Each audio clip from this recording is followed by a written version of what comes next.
Hey guys, I told you I'm dropping a couple, okay? And it's not a rant, I promise. Welcome back to another episode of Nobody Asked My Opinion podcast. I'm your host, Siobhan, where nobody asked my opinion, but I damn sure I'm going to give it anyway. Joe Scarborough just did a whole, and I swear, and I'm not getting political, but I cannot believe these reactions, guys. I cannot. How so far removed people in certain positions are from the everyday person. And I like to say I am an everyday person, and it is just astounding to me. Let me start by saying I'm a person of color. Joe Scarborough just got on with Al Sharpton and just basically called Black and Spanish males misogynist, that the reason that Kamala Harris did not win had to do with race, had to do with the fact that she's a woman, all this other. Guys, look, let me tell you something. I don't believe that. I'm sorry, I just don't. If Kamala Harris had the ability to not demean, belittle, and speak to men of color, she would have had their vote. This is not, and I'm going to say that's not a blanket statement, because is there misogyny in depending on what generation you are, and is there? Absolutely, right? But in this, for instance, she continued to speak down to men of color, okay? And they heard her, and they showed it by going out and voting for Trump.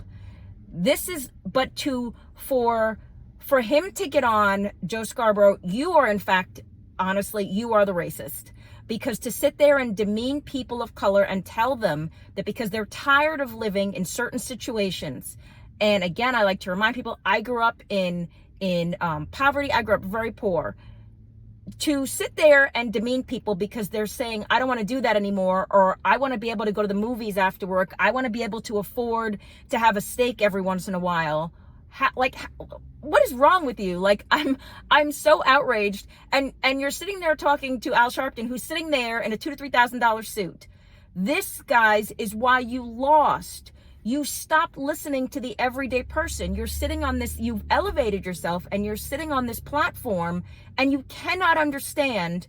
Go around and talk to the everyday person.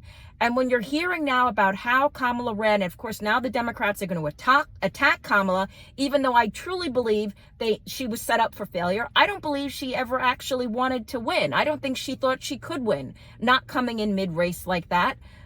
This has nothing to do with her being a woman. This has nothing to do with her being a woman of color. This has to absolutely do with money, and you can argue it till you're blue in the face. This has to do with the fact that all that Trump did was present a better option to the everyday person, to the person that wants to make their life a little bit more comfortable. So Joe Scarborough, you are just wow. And you should be just muted for what you just went on the air and said. That is absolute. You, in fact, sir, as a person of color, I'm telling you, you are the racist, because to talk down and say that there is a trend among Black and Spanish males, and they are self-hating Black women. That is just not the case in this scenario, guys. This has to do with finances, with change for change, okay? You cannot, once you start affecting people's bottom line, their money, how they make their money, that is why he won. I'm going to keep saying it. Everybody knew he was going to win because everybody was tired of the struggle. And once you refuse to look at it clearly, and I just don't want to hear anymore. I don't want to hear from you, Alec Baldwin. I don't want to hear from you, Stephen King. And I don't want to hear from people who do not realize what the day-to-day struggle is. And I hate please stop race baiting. Please stop bringing race into this. It has nothing to do with race, as evident by the amount of Black and Spanish, not male, Black and Spanish, male-female voters he took in. It has nothing to do, you're going to blame race relations, nothing to do with that. Absolutely nothing to do with that. It had to do with the financials, guys. But let me know if you agree with me. And again, I'm trying to stay away from the political, but these videos keep dropping, and I cannot take the belittling and the talking down to people. But let me know what you guys think. Get down in the comments. Don't forget to hit that like, share, and subscribe button. As always, I'm your host, Siobhan. Nobody asked my opinion, but I damn sure I'm going to give it to you anyway. Have a good one. Bye-bye.